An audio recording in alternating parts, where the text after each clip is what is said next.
I welcome each one of you to the Global Edu Conclave 2024 by I2OR India. On the auspicious occasion of Teachers' Day, we are delighted to convene a discussion on the vital topic of essential employability skills for the 21st century educators. When we speak about employability, it is nothing but the ability to be employed, say, with key competencies. And also we have an understanding about the world of work that is rooted in the education system.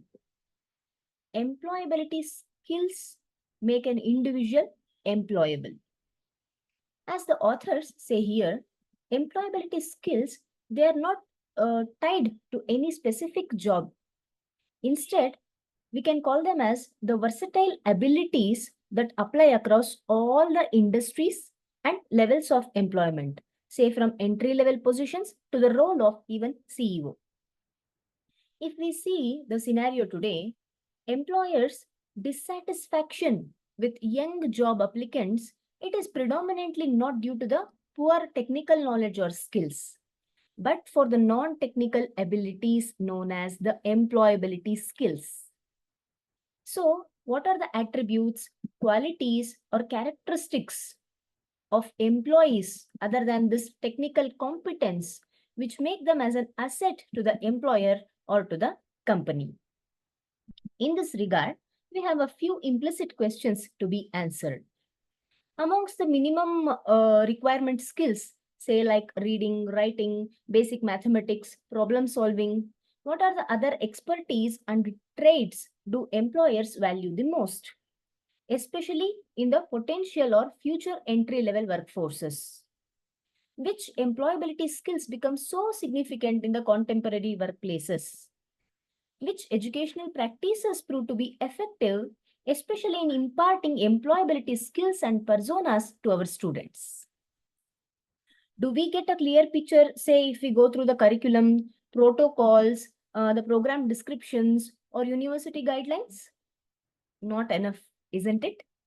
A few intensive brainstorming sessions on these types of educational platforms, they become absolutely essential.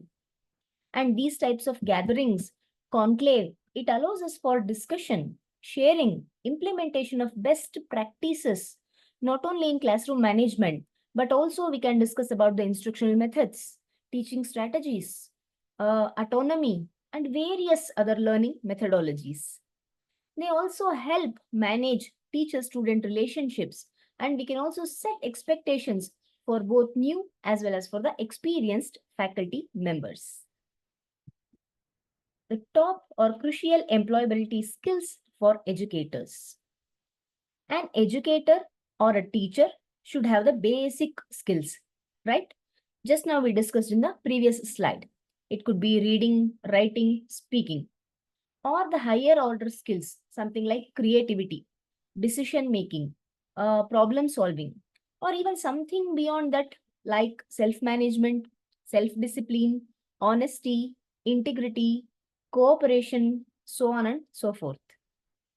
Employers, as we all know, they definitely do not look for educators, say with low grades, low level of academic accomplishments, some sort of poor work habits, improper attitudes, or who lacks self-confidence, who do not have any proper future goals at all, no enthusiasm about their work, or the individuals who lack leadership potential, who just have unrealistic time and salary demands, and who just present themselves with insufficient preparation for either academic or non-academic work. Do employers prefer these sort of individuals? No, right? Therefore, as educators, we all must have different approaches to sustain, especially in today's global marketplace, so that we can pursue excellence, we can promote quality, and also we can witness the stakeholder satisfaction. It could be the board members, administrators, teachers, parents, students, government officials, central and state representatives, local business leaders, policymakers, and so on. Okay, the skills to succeed in post-pandemic education world. A report by Deloitte Access Economics, it considers 2/3 of all jobs by 2030, it will be made up of soft skill intensive occupations. So, developing and enhancing these people skills, these interpersonal skills is the key, isn't it? One should make sure that he or she is a strong candidate when navigating the competitive job market of education. Under that, we have the first skill known as leadership. It is not only that managers should possess a leadership skill. It is also not merely about just supervising or managing others. Especially at workplace, schools, universities, institutions, colleges, whether you are an educator, instructor, tutor, it is all about communicating your strategy and your vision while also inspiring others and accepting the feedback from everybody, be it your colleagues, peers, or superiors. Then, being self-aware, self-realized, self-examination or self-observation and holding yourself accountable is predominantly important during these challenging times. And gaining skills in communication, public relations, all these will improve the oral and written communication talent. And also it deepens one's interdisciplinary knowledge and also helps in appreciating the value of research, negotiation, and management for more effective leadership. Flexibility and adaptability are also the crucial skills that every employer will be looking for. Not only education, but worldwide businesses, they have witnessed a blunt rise in the number of employees being able to work from home or simply, in simple words, remote working. Now, it's more likely that this new way of working will last even after the pandemic has reduced to a greater extent. And we all are experiencing it. See, we can no more align flexibility just with geographic mobility. It is now about having an open mindset, being able to work well even under pressure situations. In a situation, say, to adjust to different and unexpected deadlines.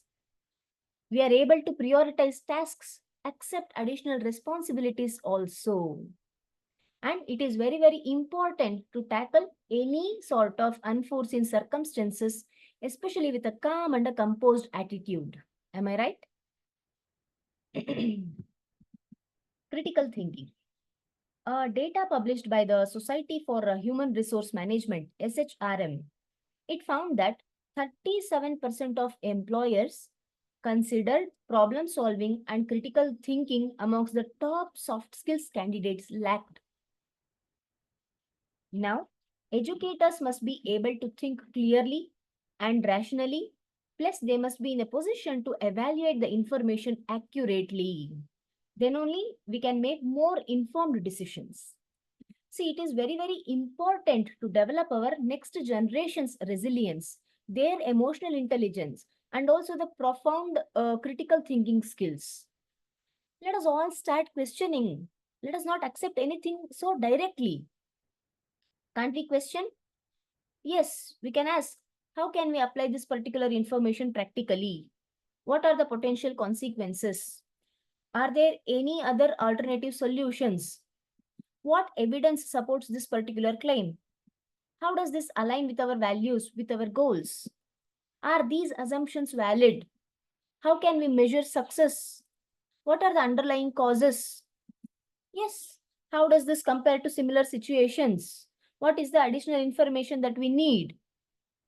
If we ask such kind of questions only, then as educators, we can enhance our thoughtfulness, our knowledge, and we can possess global mindset. Agree? Okay. Tech savvy, digital savvy, techno-dexterous. See, gone are the days when students used to purely memorize facts or specific skills and later they started applying it in the workplace. Times are changing faster and improvements in technology will make many traditional jobs obsolete. Already it is making and we are witnessing it. So, Modern jobs, they require continuous learning. Even before the coronavirus outbreak, the digital skills gap were prevailing across business worldwide. In fact, more than 80% of job vacancies now require digital skills of some kind. So, pandemic has actually augmented the desperate need for professional digital skill sets to help education or even businesses to become more aligned with today's innumerable technologies and n number of platforms. And with the fourth industrial revolution on the horizon, investment not only on the technologies is necessary, but also in people who comprehend, who grasp the technology. Yes, I agree. It is unlikely that we all can know about each and every system or platform, or it is next to impossible to establish a solid working knowledge about data literacy, computer programming, big data, the cloud, AI, artificial intelligence, ML, machine learning, blockchain, and much more.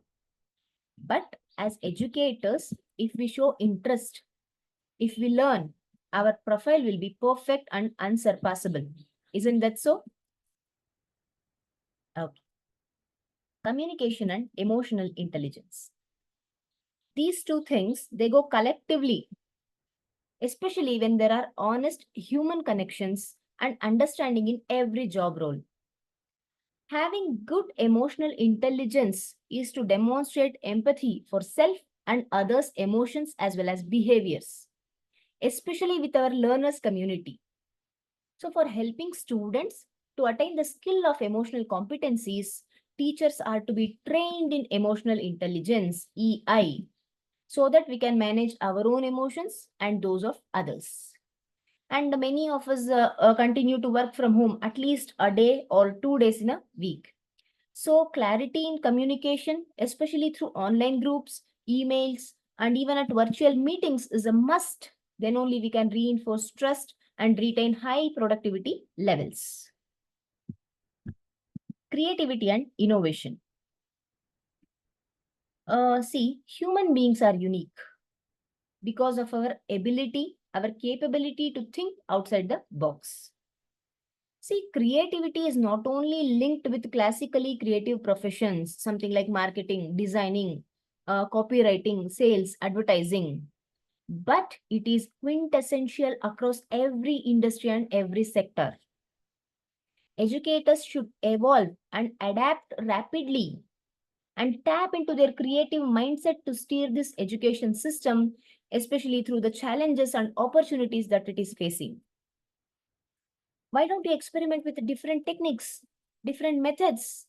Try to develop fresh and imaginative solutions. And this can lead to more and more innovative, discerning, and well-informed decisions. So educators need to have these skills to make teaching and learning a valuable experience. Say, suppose if we lack to develop and groom these skills, not to worry. Definitely we can attend seminars, workshops, training sessions to update ourselves. And even we can opt for various professional classes, courses which are being offered by many institutions at a very nominal price.